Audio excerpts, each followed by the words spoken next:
Hello दोस्तों, स्वागत है आप सभी का कृषि विज्ञान क्लासेस यूट्यूब चैनल पर। दोस्तों, कृषि विज्ञान क्लासेस लेकर आया है जेट, सीयूटी, एग्रीकल्चर सुपरवाइजर या किसी भी एग्रीकल्चर कॉम्पिटिटिव एग्जाम की तैयारी कर रहे स्टूडेंट के लिए रामबाण सीरीज 2.0, जिसमें हम वन लाइनर क्वेश्चन की बात करने वाले हैं। जो भी स्टूडेंट जेट, सीयूटी या किसी भी कॉम्पिटिशन एग्जाम की तैयारी कर रहा है, तो उसके लिए ये रामबाण सीरीज 2.0 बेहद ही इंपॉर्टेंट और यूजफुल होने वाली है।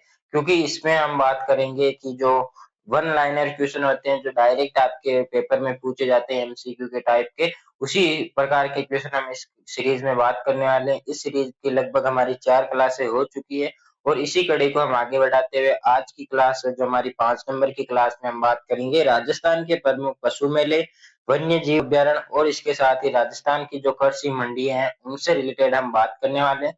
क्लास काफी इंपॉर्टेंट रहने वाली है, इसलिए क्लास के अंत तक जुड़े रहें। पशु मेलों से आपके क्वेश्चन ज्यादातर पूछे जाते हैं और इसके साथ ही जो मंडियां होती है, कृषि मंडियां, इनसे आपके क्वेश्चन ज्यादातर पूछे जाते हैं। तो क्लास के अंत तक जुड़े रहें और यदि आपको डेली एमसीक्यू प्रैक्टिस करनी है तो आप व्हाट्सएप चैनल को ज्वाइन कर लें। व्हाट्सएप चैनल की जो लिंक है वो डिस्क्रिप्शन में दी गई है, तो आप वहां से व्हाट्सएप चैनल को ज्वाइन करके डेली एमसीक्यू प्रैक्टिस कर सकते हैं। तो चलिए आज की क्लास को हम शुरू करते हैं। आज की क्लास में सबसे पहला जो हमारा टॉपिक रहेगा वो रहेगा राजस्थान के प्रमुख पशु मेले। तो राजस्थान का जो प्रमुख पशु मेला है, उसमें सबसे पहले आता है मल्लीनाथ पशु मेला, जो कि हमारे बाड़मेर के तिलवाड़ा शहर में स्थित है। और ये कब बढ़ता है? ये चैत्र शुक्ल एकादशी से लेकर पूर्णिमा तक ये बढ़ता है। लगभग यानी कि बात करें कि ये मार्च अप्रैल के महीने में ये मेला आपके बढ़ता है और ये इस समय आपको ये मेला देखने को मिलता है। फिर अगला जो मेला आता है वो आता है गोमती सागर पशु मेला, जो हमारे झालावाड़ के झालरापाटन शहर में मिलता है या यहाँ पे बढ़ता है ये मेला। और ये कार्तिक पूर्णिमा को बढ़ता है, यानी अक्टूबर नवंबर के लगभग अक्टूबर नवंबर में ये मेला आपको देखने को मिलता है। फिर आता है श्री रामदेव पशु मेला, जो हमारे नागौर के मानासर शहर में बढ़ता है और ये भाद्र यानी कि भाद्रपद शुक्ल पक्ष में ये बढ़ता है और यानी कि अगस्त सितंबर के महीने में ये बढ़ता है। यानी कि ये कार्तिक पूर्णिमा हो गई, चैत शुक्ल एकादशी होगी, इनको आपको याद करना है। क्योंकि वहां पे यदि ऐसा आएगा ना, तो ऐसा नहीं आएगा कि मार्च अप्रैल में बढ़ता है या अक्टूबर नवंबर में बढ़ता है। वहां पे ऐसे आएगा कार्तिक पूर्णिमा को बढ़ता है या भाद्रपद शुक्ल पक्ष को बढ़ता है। तो आपको इनको याद करना है। ये भले आपको याद हो या ना हो, लेकिन ये आपको याद होना चाहिए कि चैत्र शुक्ल एकादशी से पूर्णिमा तक कौन सा मेला बढ़ता है? मल्लीनाथ पशु मेला बढ़ता है और ये लगभग मार्च अप्रैल में आती है। यानी ये तो आपको केवल हिंट है कि कब आती है। और आपको जब एक एग्जाम में जब एमसीक्यू में मिलेगा तो आपको यही देखने को मिलेगा, ज्यादातर चांसेस इसी के रहते हैं। फिर नेक्स्ट जो हमारा मेला आता है वो आता है घोगामेडी पशु मेला, और ये हनुमानगढ़ के नौहर शहर में मिलता है और ये भाद्रपद कृष्ण पक्ष में भरता है और यानी कि अगस्त और सितंबर में, लगभग अगस्त सितंबर के मध्य में ये मेला आपको देखने को मिलता है या भरता है। फिर आता है पांचवा हमारा पशु मेला जसवंत पशु मेला, जो कि भरतपुर में बढ़ता है और चैत्र माह में बढ़ता है, यानी मार्च अप्रैल में, यानी आने वाले कुछ दिनों में ये मेला बढ़ने वाला है। आपको देखने को जरूर जाना चाहिए या जरूर आपको वहां पे, ये भरतपुर में ये मेला बढ़ने वाला है अभी थोड़े दिनों बाद में, यानी मार्च अप्रैल के महीने में। और फिर आता है पुष्कर पशु मेला, यानी कि ये अजमेर के पुष्कर शहर में बढ़ता है, जो कि कार्तिक पूर्णिमा यानी अक्टूबर नवंबर में ये मेला बढ़ता है। फिर आता है चंद्रभागा पशु मेला, जो हमारे झालावाड़ के झालरापाटन शहर में बढ़ता है और कार्तिक पूर्णिमा को ये मेला बढ़ता है। नेक्स्ट जो पशु मेला आता है वो आता है सेवड़िया पशु मेला, और ये जालोर के रानीवाड़ा शहर में भरता है और ये फागुन माह के में भरता है और यानी कि फरवरी मार्च में ये मेला भरता है, यानी कि होली के लमसम ये मेला देखने को मिलता है। फिर आता है वीर तेजाजी पशु मेला, जो नागौर के परबसर शहर में भरता है और ये तेजाजी महाराज से रिलेटेड है, इनके लिए प्रसिद्ध है और ये भाद्रपद शुक्ल दशमी को भरता है, यानी कि सितंबर माह में ये मेला बढ़ता है या इस समय ये मेला जो है वो देखने को मिलता है। इस मेले में लगभग जो नागौरी बैल होते हैं वो ज्यादातर इसमें क्रय विक्रय किए जाते हैं, यानी कि ये नागौरी बैलों के लिए प्रसिद्ध मेला होता है।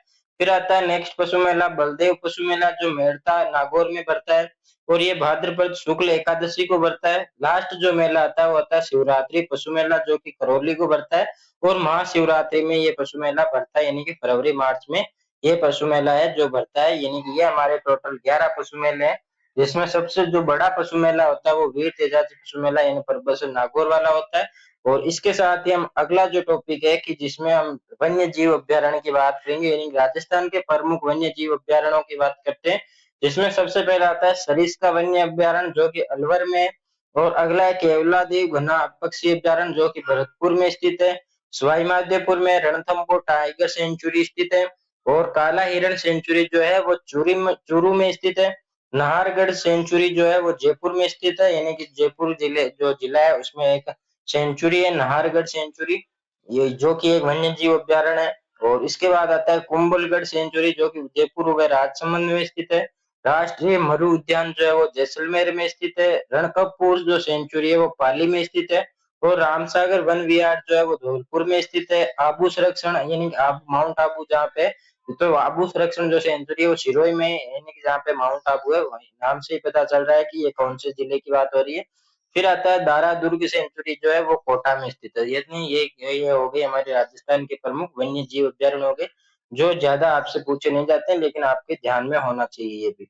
फिर बात करते हैं हम राजस्थान की विशिष्ट मंडियों की, यानी कृषि मंडियों की बात करते हैं कि कौन से शहर में कौन सी विशेष मंडी बढ़ती है। तो इसमें सबसे पहले आती है चोमू, जयपुर में एक मंडी बढ़ती है जो बेर और आंवले के लिए प्रसिद्ध है। यानी कि जो बेर होते हैं, चोमू के बेर भी बहुत प्रसिद्ध है। जयपुर के आसपास का ये कोई क्षेत्र है चोमू, वहां पे बेर की मंडी भी है और साथ ही आंवले की मंडी भी प्रसिद्ध है। फिर बात करते हैं फूल की जो मंडी है वो पुष्कर अजमेर में, यानी कि पुष्कर जो कि पुष्कर में मेला भी बढ़ता है, पशु मेला, और वहां पे ये है फूल की मंडी भी है। यानी कि यहाँ पे फूल अधिक मात्रा में होते हैं और बहुत बहुत ही वेरायटी के फूल यहाँ पे आपको देखने को मिलते हैं। यहाँ पे नर्सरी वगैरह भी बहुत ज्यादा होती है पुष्कर में। और फिर आता है आबू रोड, यानी सिरोही की में किस फसल का मंडी होती है। तो सौंफ की जो मंडी होती है वो आबू रोड यानी सिरोही में ज्यादातर देखने को मिलती है। प्याज की जो मंडी है वो अलवर में देखने को मिलती है। टिंडा जो होता है उसकी शाहपुरा जयपुर में प्रसिद्ध मंडी है। मेहंदी या सोनामुखी सूरजमुखी जो होती है उसकी जो मंडी है वो सोजत सिटी यानी पाली में इसकी, यहाँ पे आप सूरजमुखी कर लेना। सूरजमुखी की जो मंडी होती है वो सोजत सिटी पाली में स्थित है। इसके साथ ही हम नेक्स्ट बात करते हैं मंडी की कि अमरूद की मंडी जो सबसे प्रसिद्ध मंडी है वो है सवाई माधोपुर में। टोंक में मिर्च की मंडी, और लहसुन जो है उसकी सबसे जो प्रसिद्ध मंडी है वो आती है छिपा बड़ौद बारा में है, जो कि ये भी आपको याद रखना है। और अफीम की जो सबसे बड़ी मंडी लगती है वो प्रतापगढ़ में लगती है। और जो जीरा होता है यानी नागौर में सबसे बड़ी जो जीरा की जो मंडी है वो मेड़ता सिटी में लगती है। मूंगफली की जो सबसे बड़ी मंडी होती है वो बीकानेर में लगती है। इसबगोल की सबसे बड़ी मंडी आपके भीनमाल जालौर में लगती है। और इसके साथ ही अगली जो मंडी आती है जीरा की, यानी कि जीरा की सबसे बड़ी तो मेड़ता नागौर में लगती है, लेकिन इसकी एक मंडी बदवासिया जोधपुर में भी स्थित है। और टमाटर की जो है वो बस्सी जयपुर में स्थित है। और संतरा जो है वो ज्यादातर झालावाड़ में मिलता है, और झालावाड़ में ही इसकी मंडी है, भवानी मंडी के नाम से ये मंडी है। और धनिया की जो मंडी होती है वो कोटा में है सबसे बड़ी, और वो है रामगंज मंडी होती है। और अश्वगंधा जो है वो झालावाड़ में होता है, और झालावाड़ के झालरापाटन में इसकी सबसे बड़ी मंडी होती है। किन्नो है वो श्री गंगानगर में होता है, यानी कि ये गंगानगर का सबसे प्रसिद्ध जो फल होता है वो किन्नो होता है। और इसकी सबसे बड़ी मंडी भी आपके जो गंगानगर में ही है। तो इसमें मंडियों में आपके ज्यादातर जो क्वेश्चन पूछे जाते हैं वो किन्नो से पूछ सकता है। इसके साथ ही आपके जीरा का क्वेश्चन पूछ सकता है, जिसमें आपको ज्यादातर आंसर जो मिलेगा वो मेड़ता सिटी नागौरी देखने को मिलेगा। इसके साथ ही मिर्च हो गया, अमरूद हो गया, और जो ये आंवला और बेर आपसे पूछा जा सकता है। और इसके साथ ही जो फूल वाली जो मंडी है ये आपसे पूछी जा सकती है। तो ये मोस्ट कुछ मंडियों के नाम है जो कि राजस्थान की कुछ प्रसिद्ध मंडियों के नाम आपको यहाँ पे दिए गए, इनमें से आपको क्वेश्चन जरूर देखने को मिलेगा। तो ये आज की जो हमारी क्लास थी जिसमें हमने राजस्थान के प्रमुख पशु मेलों के बारे में बात की, इसके साथ ही हमने बात की कि वन्य जीव अभ्यारण्य के बारे में, और राजस्थान की प्रमुख कृषि मंडियों के बारे में भी हमने चर्चा की। आई होप आपको टॉपिक अच्छा लगा होगा, अच्छे से समझ में आ गया होगा। फिर भी यदि कोई डाउट रहता है तो आप कमेंट कर सकते हैं। और इस क्लास को अपने दोस्तों से शेयर जरूर करें जो कि 11th में एग्रीकल्चर ले रहे हैं, या जेड सीयूटी एग्रीकल्चर सुपरवाइजर या किसी भी एग्रीकल्चर कंपटीशन एग्जाम की तैयारी कर रहे हैं। और उनमें यदि एग्रोनॉमी सब्जेक्ट का टॉपिक है या यानी कि सिलेबस है, सिलेबस में एग्रोनॉमी सब्जेक्ट है, तो ये जो सीरीज है रामबाण सीरीज 2.0 वो उनके लिए बेहद ही इंपॉर्टेंट रहने वाली है।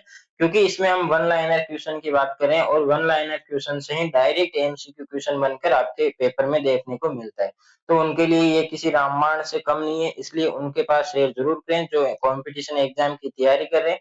और यदि आपने अभी तक चैनल को सब्सक्राइब नहीं किया है तो चैनल को सब्सक्राइब करके बेल आइकन को प्रेस कर दें, ताकि जब भी रामबाण सीरीज 2.0 की क्लास अपलोड हो तब आपके पास नोटिफिकेशन सबसे पहले आए। और यदि आपको इस किसी भी कंपटीशन एग्जाम से रिलेटेड स्टडी मटेरियल चाहिए तो आप टेलीग्राम चैनल को ज्वाइन कर सकते हैं। टेलीग्राम चैनल की जो लिंक है वो डिस्क्रिप्शन में दी गई है और डेली एमसीक्यू प्रैक्टिस के लिए आप व्हाट्सएप चैनल को ज्वाइन जरूर करें। तो नेक्स्ट क्लास है वो किस टॉपिक के से रिगार्डिंग होनी चाहिए तो वो आप कमेंट में जरूर बताएं। तो जल्दी मिलेंगे नेक्स्ट क्लास में नए टॉपिक के साथ, तब तक के लिए धन्यवाद। जय जवान जय किसान।